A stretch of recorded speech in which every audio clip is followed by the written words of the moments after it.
running a little late, so we're going to go quick. I just wanted to take 1 minute to reflect with you guys. I was thinking this morning about when I came in here 5 years ago under the dark cloak of Platinum Equity, before we even dreamed of an auto museum. and I know by looking at you guys that I was not necessarily your favorite person that you wanted to see coming your way. But over the last 5 years, we have been through together, thick and thin. And for those of you who have been subjected to my stories, my little parable about what it takes to turn yourself into a faster runner, you guys have done it. So I've got nothing but admiration for you. You're fantastic.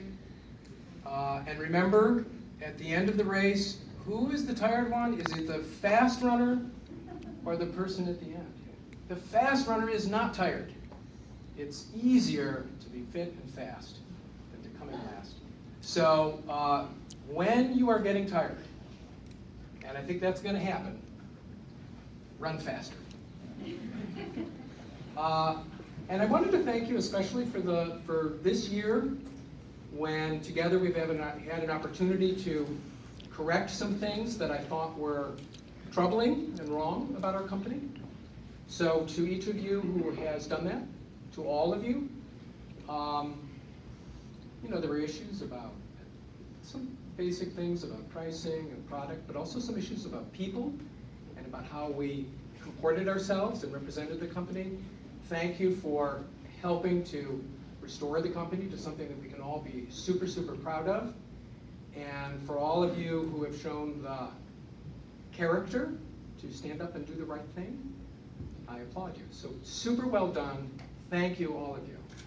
You can give yourself some applause now. Okay.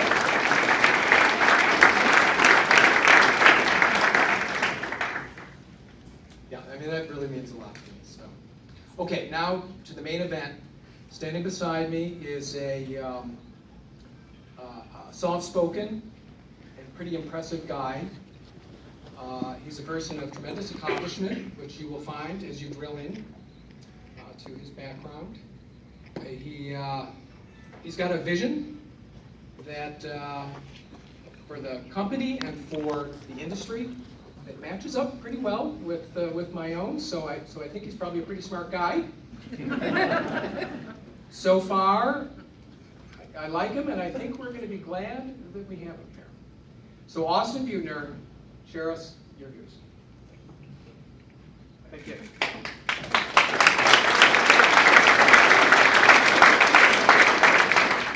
So thank you, and I'm sorry to keep everybody waiting.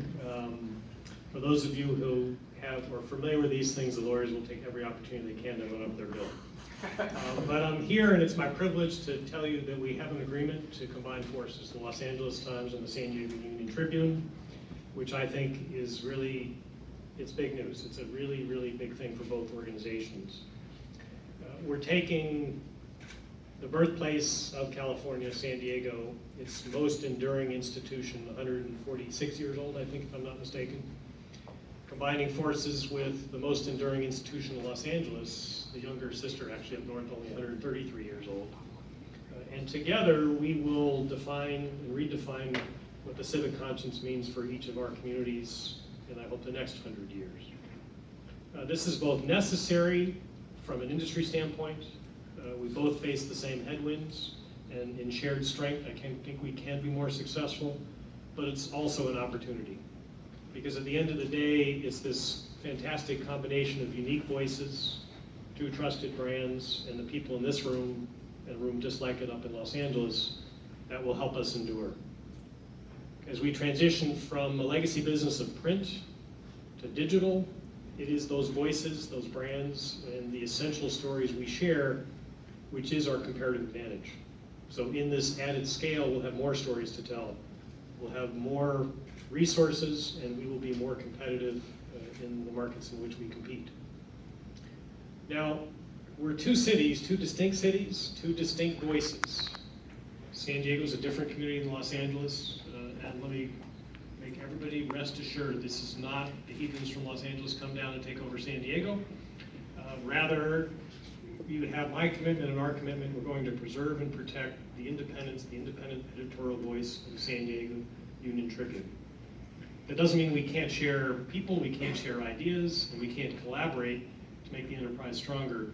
But first and foremost, we will protect and preserve the editorial integrity of this enterprise. And I'll take a half step back from that and give you a little of my own motivations. Most of you, probably all of you, don't know who I am. I'm not a lifelong newspaper person. I'm not a journalist. I'm not a publisher. I've been in this business about 6 months. I'm not burdened by much of the history, and I'm only just modestly burdened by fact. So I'll listen. I've got 2 ears, 1 mouth thing, so I will listen and ask more questions, and then I'll have answers to provide. But my motivation, I think, is the same as many of yours, which is this institution serves as the civic conscience of San Diego. If it's not asking the hard questions, if not sharing both the success and the challenges the community faces, nobody else will do that. And it's my singular belief we have to find a way to make sure these voices endure, survive, and ultimately prosper. And it's the same set of challenges we face in Los Angeles, but together we can be more successful in doing that. Now, this is not unique to amongst the conversations we're having in newsrooms across the country. Most news organizations have been part of some larger organization for some time, but many of those were formed a generation or two ago as wealthy families diversified.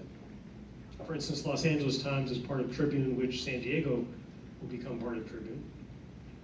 Also the Baltimore Sun, a storied institution, a great group of journalists. They put out a great, great product. But the industrial logic of Baltimore and Los Angeles together is from a different generation. The industrial logic today is what can we do to compete more effectively first where we live, and how where we live connects to the rest of the state and the rest of the nation and the world around us. That means we can do some things more efficiently. It means we can do some things more effectively and better serve our advertisers and customers. So there's more connection Los Angeles has to San Diego than we do to Baltimore. And that's what this is, the foundation on which this is built. Now, the other issue I'll just touch on is we're going to have to put these organizations together, and it really hasn't been done like this. You've seen major newspapers combined with the suburban newspapers in their area, as you guys have done. And that's pretty commonplace now throughout the nation. But you haven't seen 2 A players like this get together. And it's important we preserve each as an A player in its market, in the state, the nation, and around the world. So we're going to go through this pretty carefully. We don't have a lot of preconceived notions about where talent lies or the best way to go to market. We hope to uncover great things being done here that we can share in Los Angeles, and some of the things we think are working in Los Angeles. We'll see whether Jeff and other members of the leadership team want to share down here. But we're going to be pretty deliberate as we go through this, because first and foremost, we have to make sure we preserve the editorial independence of the San Diego Union Tribune, and we have to serve the needs of this community. If we fail at that, this won't work. So that's where everything we do is going to start. And as I said, I'm not too burdened by the history, so as you get to know me and my colleagues from Los Angeles who work with many of your colleagues throughout, you'll find we ask a lot of questions because we're going to have to change. And let me give you some sense of what I've seen so far in 6 months in Los Angeles. So start with the print product, the core of our business, I'm sure the core of the business here. Probably makes more than all the profits of the enterprise. Now, on average, a customer in Los Angeles spends about 30 minutes reading the newspaper, and each day, weekday, we share about 250 stories. 30 minutes, 250 stories. And think of that like a grocery store where you walk through many of the aisles on the way to the checkout. You see a lot of what there is. It kind of works. It worked better when there was a monopoly. It worked better when there wasn't this thing called digital, but it worked. And it still works today. Now, in Los Angeles, the next logical move, and the next logical move here, has been to put it all up on the web. Because, of course, we can digitize those same bits and bytes from the print newspaper, put them up on the web. And since it's a little easier and more timely to produce, we can have more stories. So in Los Angeles Times, there's about 400 stories a day. I'm sure there are more, again, in San Diego on any given day on the web than there are on the newspaper. Now, the customers haven't quite kept pace with us. So Los Angeles Times, if there are 400 stories in an average day, somewhere between 3 and 10 are read. 3 and 10, we got 400. The average time of engagement is about 10 minutes. And much of the conversation in the industry has been about how do you monetize those 10 minutes or those 3 or 10 stories that are read. And that's important. And we're going to all have to do better at that. And we've got some ideas, and I'm sure you do as well, how we improve that. But I think it misses an equally important point, which is that's only 5% of what we got at most.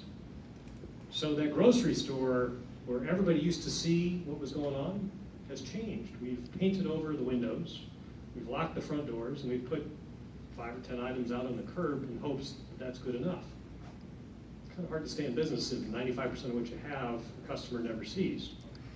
The next logical evolution is to unbundle that. Start to think of communities of interest, and the average customer today of ours goes to 5 different news sources on the web. Forget whether they're a reader, whether they're looking at video, they're listening to podcasts, they're taking in news and information from 5 different sources in this digital world. Well, if you unbundle what we have in the broadsheet, either digitally on the website or in print, we cover the world. So each of those 5 things, think of them as a community of interest. You might be a diehard Charger fan. You want to know everything, and that's what I want. I want out of my relationship with the San Diego Union Tribune to know everything there is to know about the Chargers.